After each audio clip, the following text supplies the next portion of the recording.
Welcome back to the Titanium Hangar. This is Mike, and I'm coming at you with the Fansproject Menasor. This is a look back because it's my first look at this item. And nowadays, we've got all these new combiners coming out, and they're masterpiece size. And I just figure why not pick up a couple of the old ones for a good price and have a look at them. So anyway, this guy here is really based on a chug scale, and I think it came out in 2014. So it's a 5-year-old figure, and you can see some of the old style of design, and I'm going to point some of those things out. Now, first of all, obviously you still have a lot of these parts forming that goes with it, but with that, I do parts forming on I guess the whole trailer makes up the unit, but I'm thinking that might be the way Xtransbots goes. So I am going to compare this to Xtransbots using modern day technology, even though Xtransbots isn't released yet.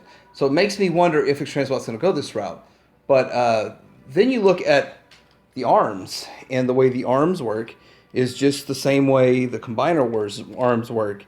And that's kind of old school thought process, an old school combiner. Doesn't mean it's a bad figure. Doesn't even mean it looks bad. I think it looks pretty cool. Just too small for me. If somebody KO oversized this to make it the size of Zeta, maybe this would be on my shelf. It's got some stability issues. I know that it felt like it had an immense amount of stability issues till I realized that these pieces here need to peg in. There's a post there and a hole there, and they peg in. If you can see that right there pegged in, that increases the stability immensely, and it wasn't like that when I got a hold of it. But anyway, so some other things about this thing, it is a bit stylized. It's not 100% G1, and I know a lot of people do like the stylized design, and I know I've passed on this set a few times, but just went ahead and decided I'll go ahead and get it this time. And let's go ahead and start looking at this, because it is a chug scale and not a masterpiece scale. So let's look at this thing from a chug standpoint, and let's get a couple more chugs in here. So here he is next to it's the Unite Warriors, but Unite Warriors or the Combiner Wars is the same thing. And this one has perfect effect upgrades. Now, I don't know if that affects, I think that does affect his height. That's why he's a little bit taller, because he should be technically a little shorter.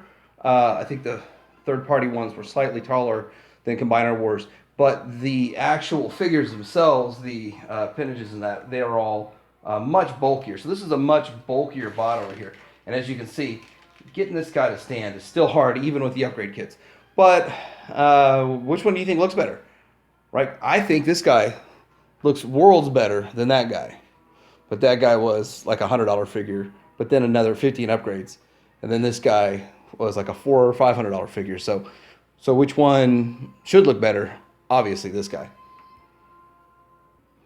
So here he is with the Unite Warriors Superion, which he was kind of leaning too. You're taller than that, buddy. Step up to the plate. Anyway, so as you can see, he's a little bit taller. The head is a little bit higher than this one here. And that's where he should be.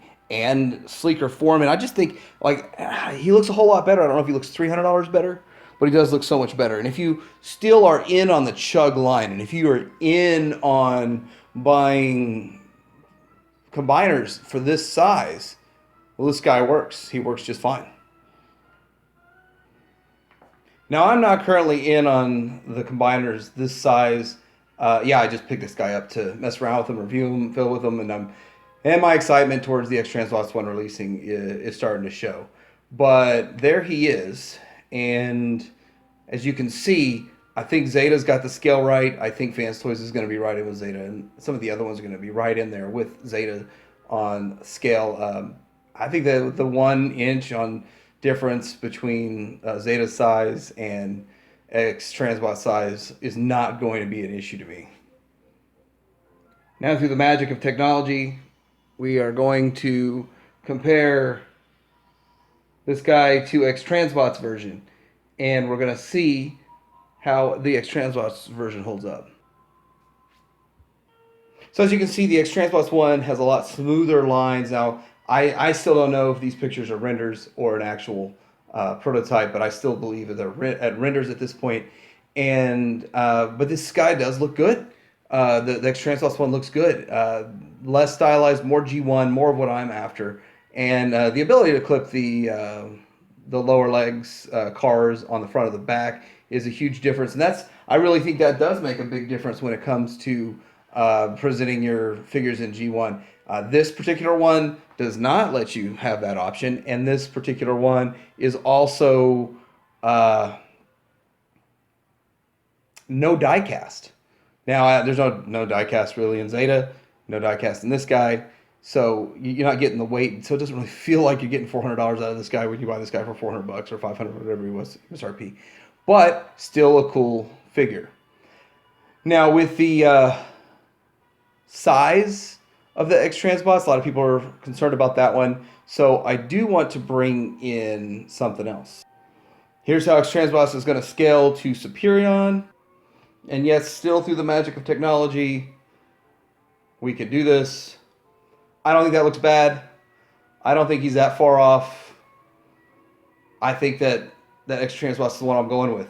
I really don't think I'm going to be buying every set of Menasor that comes out, and I probably will kick myself if I don't buy the Fans Toys. But then again, who knows if Fans Toys is going to do a box set for cheaper after it's done. But anyway, let me know what you think about these older Transformers, these older figures.